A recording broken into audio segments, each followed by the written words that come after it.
చంద్రబాబు నాయుడు గారు రుషికొండలో 500 కోట్లు వేస్ట్ అయింది, కొండను కొట్టేశారని జగన్మోహన్ రెడ్డిని మీరు మీ మంత్రులు మీ ఎమ్మెల్యేలు రోజు తిట్టడం కాకుండా మీ హోమ్ మినిస్టర్ వనిత నా టార్గెట్ నాని, ఇంకొకడేమంటాడు నాది రెడ్ బుక్ ఉంది, ఎల్లో బుక్ ఉంది, బ్లూ బుక్ ఉంది, వైట్ బుక్ ఉంది, ఆ లిస్ట్ ఇంప్లిమెంట్. అందుక మీరు ఈవీఎంల ద్వారా గెలిచింది ప్రజలకు న్యాయం చేయడానిక? గుర్తుందా?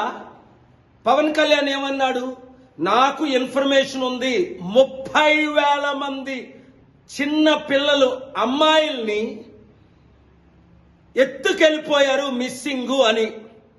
అది పవన్ కళ్యాణ్ ఇప్పుడు మీ హోమ్ మినిస్టర్ వనితాని టార్గెట్ చేసి ఈ 30,000 కుటుంబాలకి మిస్సింగ్ అయిన అమ్మాయిలు ఎక్కడున్నారు వాళ్ళని తీసుకొని రండి. స్పెషల్ స్టేటస్ కి నేను ఆల్రెడీ ప్లాన్ చేస్తున్నాను, సక్సెస్ అవుతాను. మీరు నేను కలిస్తే ఇంకా ఈజీ అది.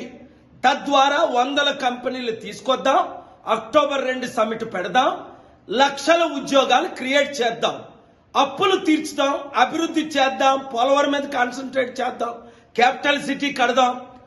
ప్రజలకు, నిరుద్యోగులకు, రైతులకు మీరిచ్చిన 6 హామీలు నెరవేర్చుదాం. లేదా మీరు టోటల్ ఫెయిల్ అయిపోయి రోజు జగన్ని తిట్టుకోవడం అయిపోయింది. మీరు తిట్టారు, నేను తిట్టాను, అది అయిపోయింది. ఇప్పుడు ఏం చేస్తారు? మీ ప్లాన్ ఫెయిల్ అవ్వకుండా సక్సెస్ అవ్వాలంటే నేను చెప్పినట్టు చేయండి.